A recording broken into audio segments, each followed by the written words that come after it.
وَمَا الْحَيَاةُ الدُّنْيَا إِلَّا مَتَاعُ الْغُرُورِ۔ آپ صلی اللہ علیہ وسلم فرماتے ہیں انسان کا عمل اس کے ساتھ رہتا ہے، اس کے گھر والے اور اس کا مال واپس دنیا میں آ جاتا ہے۔ یہ دنیا کے لوگ تھے، دنیا میں چلے گئے، یہ دنیا والے تھے، دنیا کی طرف چلے گئے۔ آپ کا اس میں کوئی نہیں ہے، نہ آپ کے رشتہ دار ہیں، نہ آپ کا اپنا مال ہے۔ جو آپ کا اپنا ہے وہ آپ کا اپنا عمل ہے۔ اعوذ باللہ من الشیطان الرجیم، بسم اللہ الرحمن الرحیم۔ وعن ابی ہریرہ رضی اللہ تعالی عنہ قال قال رسول اللہ صلی اللہ علیہ وسلم یتبع المیت ثلاثۃ اہلہ وعملہ ومالہ فیرجع اثنان ویبقى واحد یرجع اہلہ ومالہ وَيَبْقَى عَمَلُهُ متفق علیہ۔ محترم حاضرین، اللہ تبارک و تعالی نے اس دنیا میں تمام انسانوں کو ایک مختصر سی زندگی دے کر بھیجا ہے۔ انسان اپنی زندگی گزارتا ہے اور متعین وقت پر اس دنیا سے رخصت ہو جاتا ہے۔ دنیا میں کئی انسان آئے اور چلے گئے، یہ دنیا جہاں کے وہاں باقی ہیں۔ یہ شہر، یہ علاقہ ایک زمانہ تھا جب یہاں ایسے افراد تھے، ایسی قومیں بسا کرتی تھی جنہیں ہمارے بچے تاریخ کی کتابیں، اس کی اوراق پلٹ پلٹ کر ان کے قصے اور کہانیاں پڑھتی ہیں۔ وہ نہیں جانتے تھے کہ کیا ہونے والا ہے، انہیں کیوں اس دنیا کے اندر پیدا کیا گیا تھا، کیا انہیں کرنا چاہیے تھا اور وہ کیا کر گئے۔ جو کیا آج وہ اپنی آنکھوں سے دیکھ رہے ہیں۔ ان چیزوں کو دیکھنے کے بعد ہمیں اندازہ ہوتا ہے کہ ایک دن ایسا آئے گا کہ جب ہم بھی اس دنیا سے چلے جائیں گے، اور انسان کو اگر دنیا سے جانے کا بہت بڑا یقین کرنا ہو تو اس کے لیے وہ اپنے نبی کو یاد کر لے، جس نبی کا ترانہ ہم روزانہ صبح و شام گاتے ہیں، جس کا تذکرہ ہم کرتے ہیں، جس کے راستے پر چلنے کی ہم کوشش کرتے ہیں، جن کا نام آنے کے بعد صلی اللہ علیہ وسلم کہہ کر ہم یہ دعائیہ جملہ کہتے ہیں، کہاں ہیں وہ؟ ہم نے تاریخ پڑھی ہے، مکہ میں پیدا ہوئے تھے، مکہ سے ہجرت کر کے مدینہ منورہ آئے، ہجرت کیا، مدینہ منورہ آئے، پھر اس کے بعد دنیا کے سارے مسلمانوں کی یہ چاہت ہوتی ہے کہ ایک مرتبہ مسجد نبوی کی زیارت ہم کر سکیں، جہاں پر نبی کریم صلی اللہ علیہ وسلم کی قبر اطہر موجود ہے۔ نبی کا وہ شہر دیکھ لیں جہاں نبی صلی اللہ علیہ وسلم نے اپنی زندگی کے آخری ایام گزارے ہیں۔ جب نبی پر ہمیں اتنا یقین ہے تو نبی کی زندگی کا خاتمہ، آپ پر آنے والی موت، ہمیں اس کا بھی یقین ہونا چاہیے۔ انما الحیات الدنیا لعب ولہو وزینۃ وتفاخر وتکاثر بین الاموال والاولاد۔ یہ دنیا تو چند دنوں کی ہے، چند دن اس دنیا کے اندر انسان رہے گا پھر چلا جائے گا. جانے کے بعد انسان اس دنیا سے چلا جاتا ہے، جانے والے کو قبر میں کیا ہو رہا ہے اسی کا پتہ ہوتا ہے. وہ جانتا ہے کہ جہاں وہ جائے گا وہاں اس کا عمل اس کے ساتھ رہے گا، اس کے ساتھ کیا ہو رہا ہے وہ تنہا انسان جانتا ہے. اس کے علاوہ اس کے ماں باپ، اس کے بھائی بہنیں، اس کے رشتہ دار، اس کی اولاد، اس کی بیوی، کسی کو اس کی نہ خبر ہوتی ہے نہ اس کی خبر لینے کی ضرورت اور تمنا ہوتی ہے. کوئی بھی یہ نہیں چاہتا کہ میرے بازو میں میرے بیٹے کی قبر ہے، اسے کیا ہو رہا ہے میں اس کے بارے میں معلوم کروں. وہ یہ چاہتا ہے کہ میرے ساتھ کیا ہونے والا ہے میں اپنی خبر لوں. اور انسان کے چلے جانے کے بعد اس کے پیچھے اس دنیا کے اندر کیا ہونے والا ہے اس کا کسی کو پتہ نہیں ہوتا. کوئی نہیں جانتا کہ کیا ہوگا. ہم نے نبی صلی اللہ علیہ وسلم کی زندگی کے 1400 سال آپ کی زندگی کے بعد کے جو واقعات دیکھے ہیں، کیسے کیسے اس دنیا میں تبدیلیاں آئی. مسلمان کہاں کہاں آباد ہوئے، کہاں سے کہاں منتقل ہوئے، کہاں کہاں زندگیاں گزاری، کون کون سے کام کیے، اور سب کچھ ملنے کے بعد، سب کچھ دیکھنے کے بعد پتہ چلا کہ اب تو کچھ بھی نہیں رہا. کوئی نہیں ہے ان میں سے، سب اس دنیا سے جا چکے ہیں. مجھے یہ نہیں پتہ ہوتا ہے کہ میرے بعد دنیا میں کیا ہوگا، میرے لوگ کیا کریں گے، لیکن مجھے اتنا ضرور پتہ ہے کہ میرے باپ کے مرنے کے بعد میں دنیا میں کیا کر رہا ہوں. مجھے یہ معلوم ہے میرے دادا کے مرنے کے بعد میں کیا کر رہا ہوں، میری ماں کے مرنے کے بعد میں کیا کر رہا ہوں، میرے نانا کے مرنے کے بعد میں کیا کر رہا ہوں، یہ میں جانتا ہوں. مجھے یہ نہیں پتا ہے کہ میرے بعد لوگ کیا کریں گے، لیکن اتنا ضرور جانتا ہوں کہ میرے والدین اس دنیا سے جا چکے ہیں اور میں کیا کر رہا ہوں، میرے بھائی کیا کر رہے ہیں، میری بہنیں کیا کر رہی ہیں، میرے بچے کیا کر رہے ہیں. جب انسان کو اپنے عمل کے بارے میں پتہ چل جائے تو اسے یہ یقین کر لینا چاہیے کہ میرے بعد بھی میرے لوگ ایسا ہی کریں گے. میرے بعد آنے والے فرشتے نہیں ہوں گے. میں انسان کی اولاد ہوں، میرے بعد بھی انسان ہی پیدا ہونے والے ہیں. جو میں کر رہا ہوں اپنے ماں باپ کے، اپنے دادا دادی کے، نانا نانی کے مرنے کے بعد میرے بعد بھی ایسا ہی ہوگا. جیسے میں خوش خرم زندگی گزار رہا ہوں، زندگی کے عیش و آرام میں مشغول ہوں، تجارتوں میں اور دیگر کاموں میں مصروف ہوں، یہی حال میرے بعد بھی ہونے والا ہے. یہی حال ہمارے بعد بھی ہونے والا ہے. آج ہم میں سے کتنے ایسے افراد ہیں جو ایک عمر کو پہنچ چکے ہیں، 10 سال پہلے 20 سال پہلے ان کے والدین کا انتقال ہو گیا. آج جب کبھی کسی محفل میں ماں باپ کا، ان کی والدین کا ذکر آتا ہے تو بعض مرتبہ ان کے قصے دوستوں میں ہنستے ہنستے بیان کیے جاتے ہیں. میرے ابا ایسے تھے، میرے ابا نے ایسے کیا تھا، میری امی ایسا بولا کرتے تھے.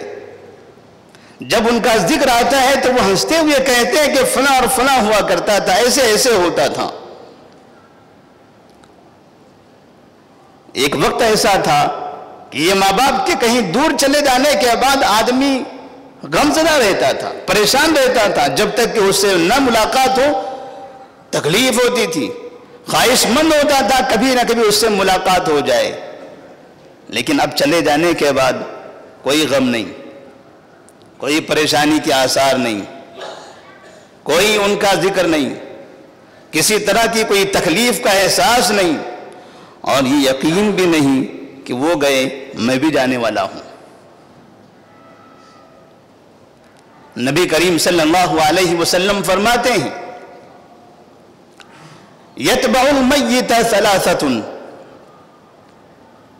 جب انسان مرتا ہے تو اس کے بعد دنیا میں ہوتا کیا ہے؟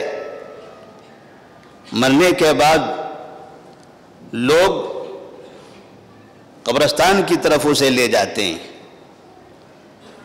3 چیزیں قبرستان تک اس کے ساتھ آتی ہیں: اہلہ وعملہ ومالہ. اس کے رشتہ دار، دوست، احباب، اس کا عمل اور اس کا مال. فَيَرْجِعُ اثْنَانِ وَيَبْقَى وَاحِدٌ. اور پھر 2 وہاں سے واپس آ جاتے ہیں، ایک وہیں باقی رہ جاتا ہے. 2 لوگ انسان کو چھوڑ کر اس کو جدا کر کے اپنی زندگی سے ہمیشہ کے لیے اسے دور کر کے واپس آ جاتے ہیں، اور اس کے ساتھ اس کا عمل باقی رہ جاتا ہے. یرجع اہلہ ومالہ ویبقى عملہ. اس کے رشتہ دار، اس کے دوست احباب، اس کی اولاد، اس کے بھائی، اس کے ماں باپ، اس کے تمام افراد سب کے سب وہاں سے نکل پڑتے ہیں. کوئی وہاں رکتا نہیں ہے، کسی کی مجال نہیں ہے کہ کوئی ایک رات گزار کر بھی دکھا دے. کوئی یہ نہیں چاہتا کہ محبت میں اسی جگہ یہ رات گزاروں گا. روتے روتے آدمی اپنے قدم پیچھے کی طرف پلٹانا شروع کر دیتا ہے. نبی صلی اللہ علیہ وسلم کے فرماتے ہیں حالت ایسی ہوتی ہے کہ وہ آدمی اب سوچتا ہے سب جا رہے ہیں،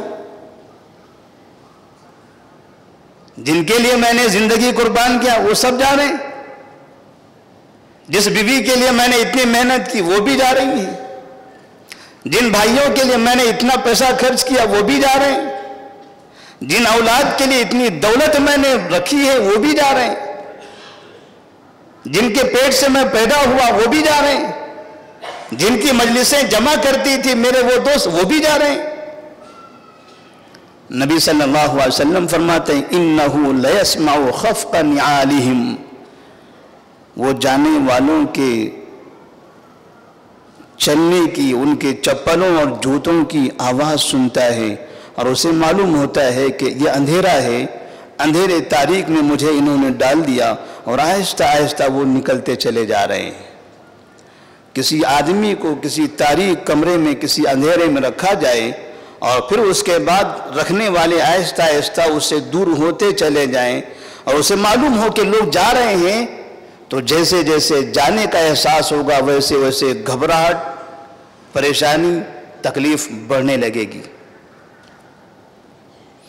یہ جوتے اور چپلوں کی آواز جو سنتا ہے مرنے والا، وہ احساس دلاتا ہے کہ دیکھو کہا گیا تھا نا آپ کو فَمَنْ يَعْمَلْ مِثْقَالَ ذَرَّةٍ خَيْرًا يَرَهُ وَمَنْ يَعْمَلْ مِثْقَالَ ذَرَّةٍ شَرًّا يَرَهُ.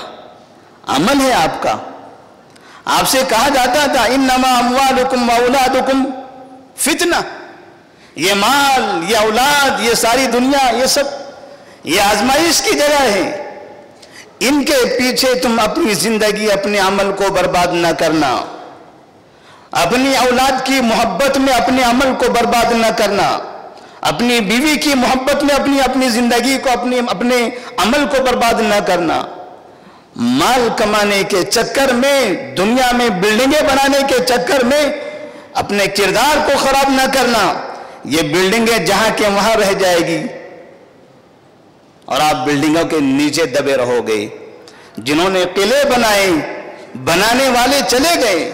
جنہوں نے 4 مینار بنایا، جنہوں نے فلاں اور فلاں چیزیں بنائی ہیں جو اپنی آنکھوں سے ہم دیکھتے ہیں، جہاں جا کر ہم کھڑے رہ کر سیلفیاں لیتے ہیں، کہاں ہیں وہ بنانے والے؟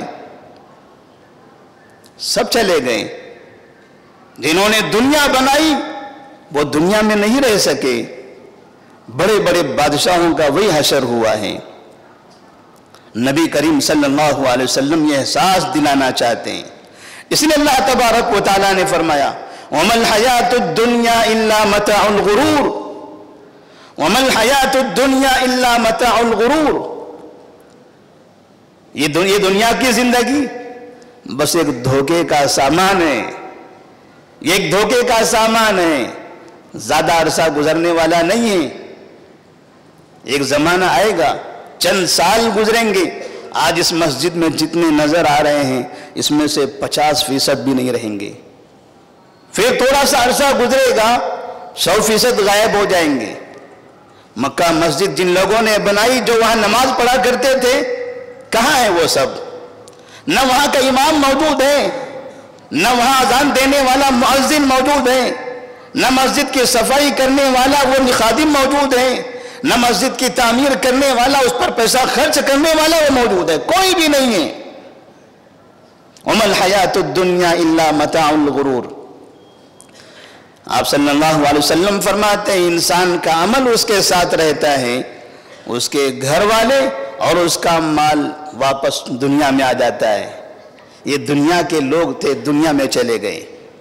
یہ دنیا والے تھے، دنیا کی طرف چلے گئے. آپ کا اس میں کوئی نہیں ہے، نہ آپ کے رشتہ دار ہیں، نہ آپ کا اپنا مال ہے. جو آپ کا اپنا ہے وہ آپ کا اپنا عمل ہے. اسی لیے انسان عمل کو اہمیت دے، انسان عمل کو اہمیت دے. اور اس کے بعد دنیا میں ہوتا کیا ہے ہم دیکھتے ہیں. آج کورٹوں میں جانے کے بعد وہاں کے حالات جب دیکھے جاتے ہیں، کئی لوگوں کے واقعات ہم نے دیکھے، ہمارے پاس ایسے مسائل آئے. پوری زندگی آدمی اپنے بھائیوں سے اپنے بہنوں سے مال کے حصول کے لیے لڑتا رہتا ہے. 10 سال گزر گئے، 20 سال گزر گئے باپ کو مر کے، بیٹے آج بھی لڑ رہے ہیں. 30 سال گزر گئے، یہ بھائی آج بھی لڑ رہے ہیں کہ باپ کا وہ مال یہ یہاں سے نوچتا ہے، وہ وہاں سے نوچتا ہے، وہ وہاں سے کھینچتا ہے، یہاں سے کھینچتا ہے، یہ یہاں سے چوری کرتا ہے، وہ وہاں سے ڈاکہ ڈالتا ہے، یہ جھوٹ بولتا ہے، یہ چراتا ہے. ماں باپ کے مال اولاد چوری کرتے ہیں، دھوکے سے ایک دوسرے کو دھوکہ دیتے ہیں، ایک دوسرے سے لوٹتے ہیں. وہ یہ سمجھتا ہے کہ ماں باپ کے نزدیک تھا، الماریاں میرے پاس تھی، کسی بھائی کو پتا نہیں، چلو میں چوری کر لوں. جب یہ رشتہ دار اور یہ مال جب واپس آتے ہیں تو یہ مال اور رشتہ داروں کا جو چکر دنیا میں چلتا ہے، اگر مرنے والے کو یہ چکر پتا چلے کہ میرے مرنے کے بعد میری اولاد نے میرے مال کے ساتھ جس مال کو میں نے 25 سال 30 سال 50 سال تک محنت کر کے سنوارا تھا، بنایا تھا، انہوں نے ایسے کھنڈر بنا کے رکھا، کتنا افسوس ہوگا اس کو. طریقہ تو یہ کوشش پہلے یہ کی جاتی ہے کہ مرنے والے کی بیٹیوں کو محروم کر دیا جائے. مال سب سے پہلے سب سے زیادہ لٹیرے اگر اس دنیا میں کوئی ہیں تو وہ بھائی ہیں، پڑوسی نہیں ہوتے ہیں، غیر نہیں ہوتے ہیں. مسلمانوں میں سب سے زیادہ لٹیرے اگر کوئی ہیں تو وہ بہنوں کا لوٹنے والے بھائی ہیں. اور ایسے لٹوروں کی تعداد بے انتہا ہے. بے انتہا ایسے بھائی موجود ہیں جو دوسروں کا مال 1 روپیہ نہیں لیتے، دوسروں کے مال میں ایمانداری دکھاتے ہیں. 1 روپیہ آپ کا نہیں چاہیے، چائے پیوں گا آپ کو پیسہ دوں گا، کبھی بھی آپ کو دھوکہ نہیں دوں گا، لیکن گھر بناؤں گا، جائیداد بناؤں گا بہنوں کا مال چوری کر کے، بہنوں کا مال لوٹ کے. دنیا میں دینداری دکھائی جاتی ہے، دوستوں میں کہا جاتا ہے میں بڑا ایماندار ہوں، بڑے حلال کمائی کرتا ہوں. دولت کہاں کی ہے؟ چوری کی ہوئی دولت ہے. کس سے چوری کیا ہے؟ کسی کافر سے، کسی یہودی سے، کسی نصرانی سے، کسی مشرک سے نہیں، اپنی سگی بہنوں سے، اپنے سگی بہنوں سے لوٹنے والے لوگ.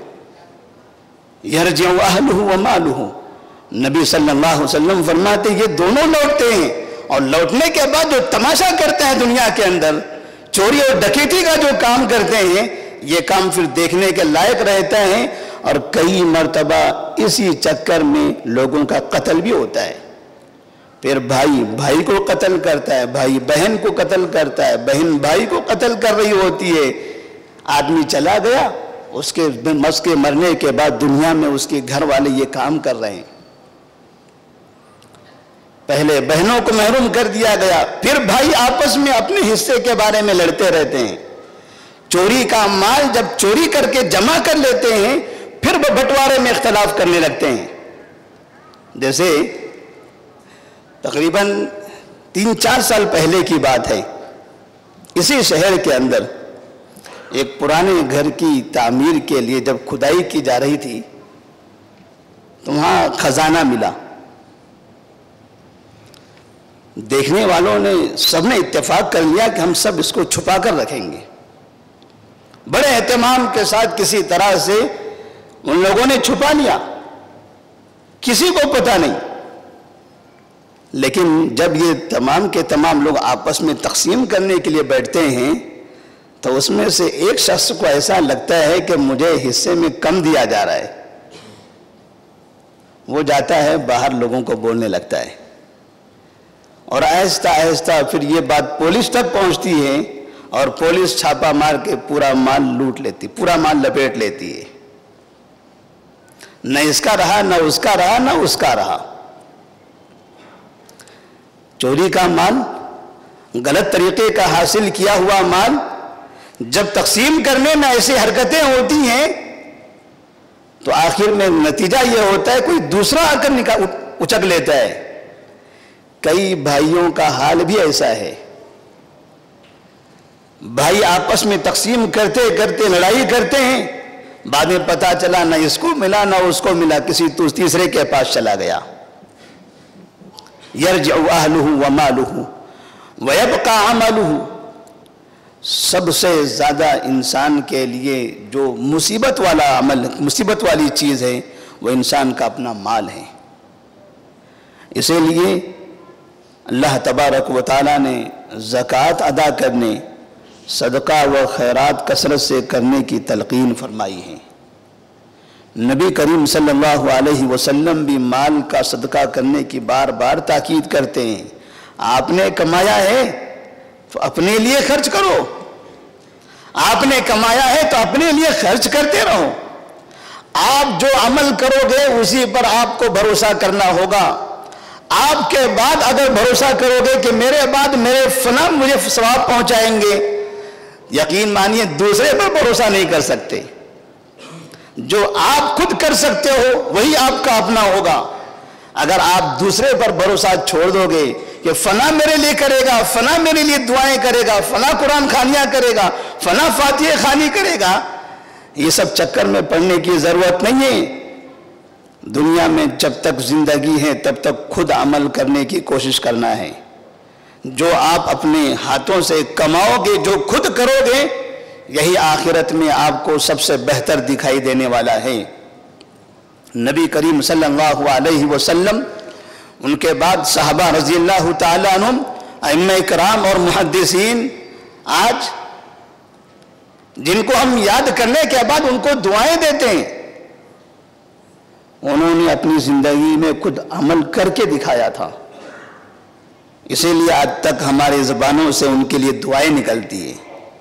اور اللہ تبارک و تعالیٰ نے ایک ایسا نظام بنا رکھا ہے کہ نبی کریم صلی اللہ علیہ وسلم کا نام جب بھی آئے تو نبی نے فرمایا من صلی علیہ واحدۃ صلی اللہ علیہ بعشرہ. جو مجھ پر ایک مرتبہ درود پڑھے گا اللہ تبارک و تعالیٰ اس پر 10 مرتبہ رحمتیں نازل فرمائے گا. نیک کام کرنے والے، خیر کا کام کرنے والوں کو دعائیں دیتے رہو.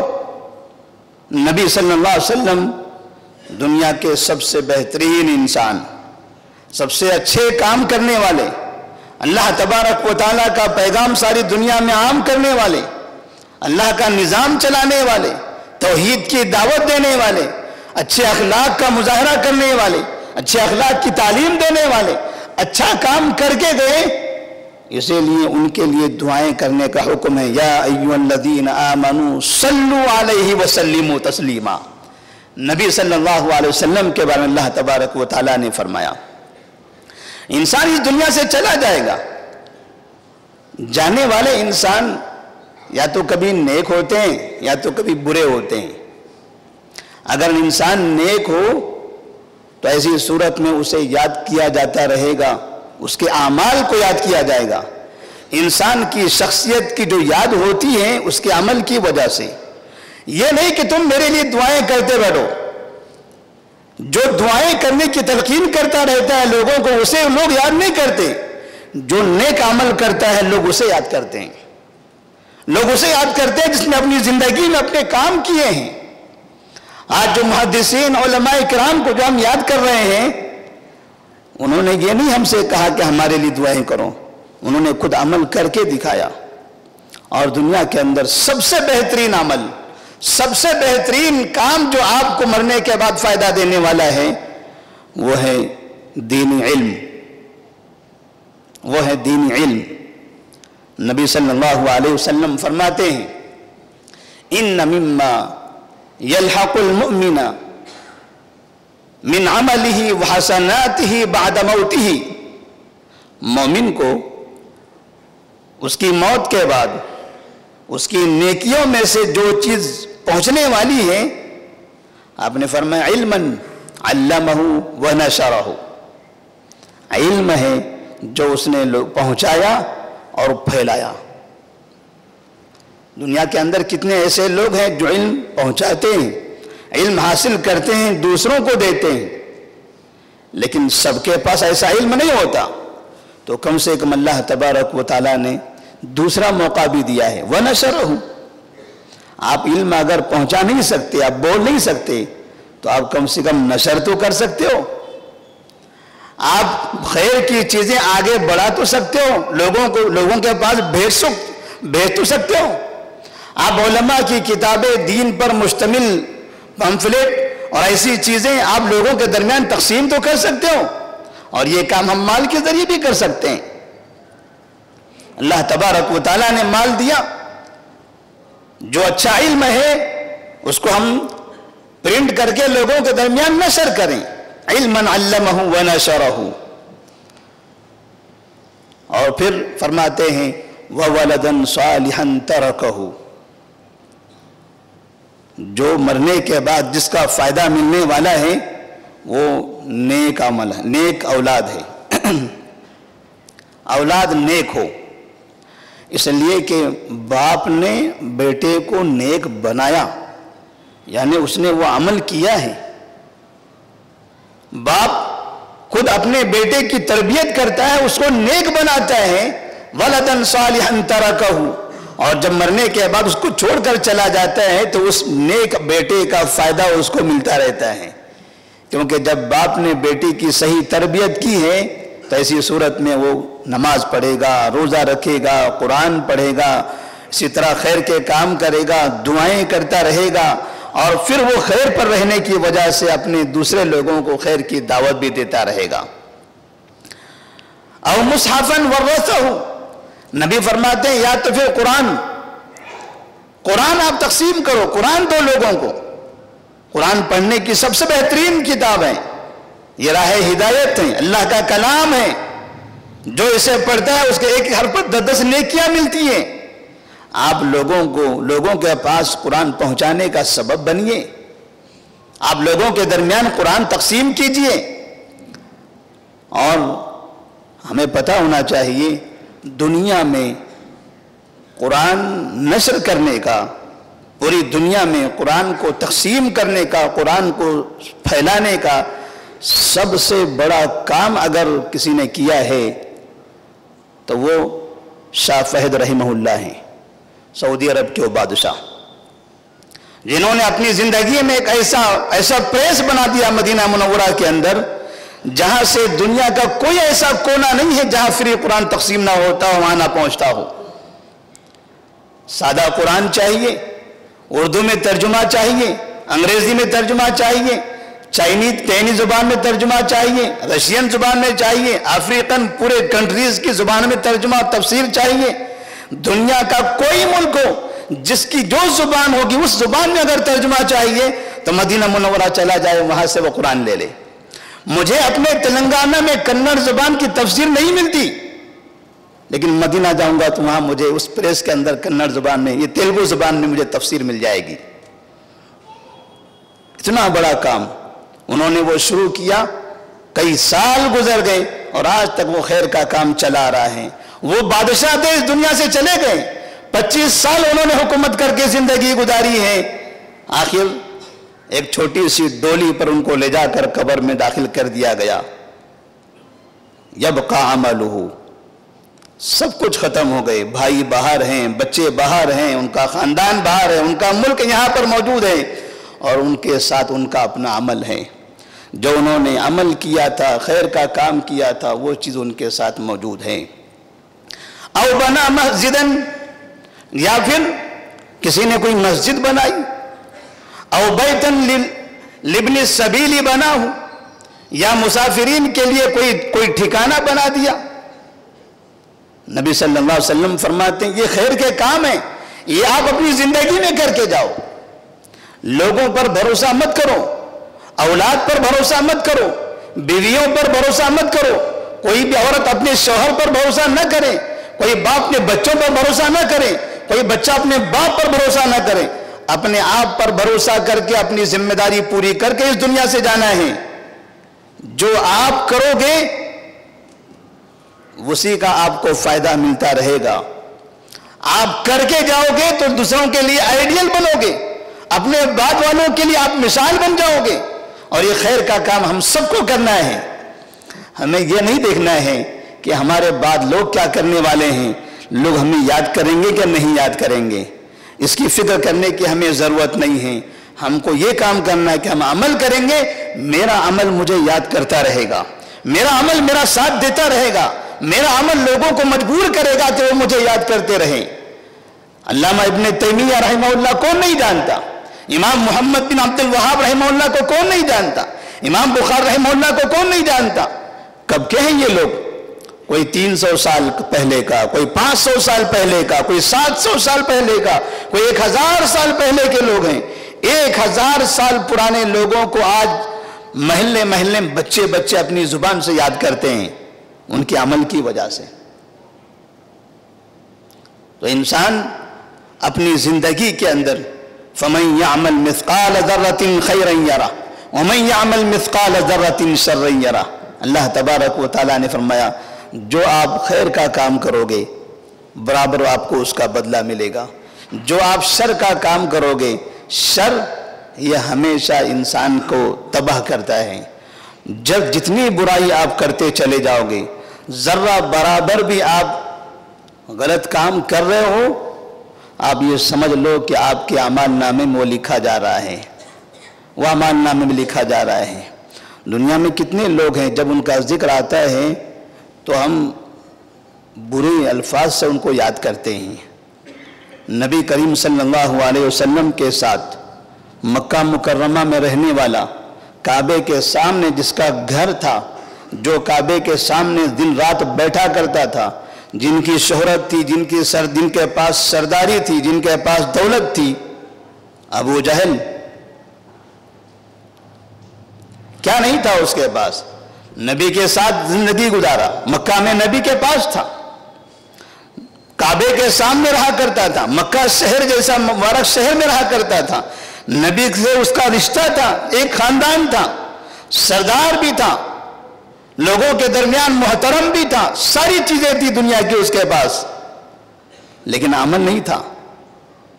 دنیا کی ساری چیزیں موجود تھی، عمل نہیں تھا. آج تک جب بھی مسلمان ابو جہل کا نام لیتا ہے، کیا کبھی دعا کرتے ہیں اس کے لیے کہ مکہ کے لوگ تھے دعا کرو، کعبے کے سامنے رہتے تھے دعا کرو، نبی کے خاندان کے لوگ تھے دعا کرو؟ نہیں. نہ خاندان کام آنے والا ہے، نہ شہر کام آنے والا ہے، اور نہ کسی طرح کی قربت کام آنے والی ہے. آپ کا اپنا عمل کام آنے والا ہے. تو اللہ تبارک و تعالیٰ سے دعا کریں کہ اللہ تبارک و تعالیٰ ہم تمام کو خیر کا کام کرنے کی توفیق عطا فرمائے. اللہ ہمیں نیک اعمال کی توفیق عطا فرمائے. اللہ ہمیں نبی کی سنت کے مطابق زندگی گزارنے کی توفیق عطا فرمائے. اللہ ہمیں مرنے سے پہلے اپنے اولاد کو دینی تربیت دینے کی توفیق عطا فرمائے. ہمیں اپنے اولاد کو وصیت کرنے کی توفیق عطا فرمائے کہ وہ ہمیشہ اپنی زندگی میں نبی کی سنت کے مطابق عمل کرتا رہے. اللہ ہمیں حرام روزی سے محفوظ رکھے، حرام کمائی سے ہم سب کی حفاظت فرمائے. اللہ تبارک و تعالی ہمیں اپنے گزرنے والے افراد کے لیے دعائیں کرنے کی توفیق عطا فرمائے. ہمارے والدین، ہمارے رشتہ دار، ہمارے دوست احباب اور جو علماء ہیں، محدثین ہیں، فقہاء ہیں، جنہوں نے علم ہم تک پہنچایا ہے، اللہ ان سب کے لیے ہمیں ہمیشہ دعائیں کرنے کی توفیق عطا فرمائے۔ وآخر دعوانا الحمدللہ رب العالمین۔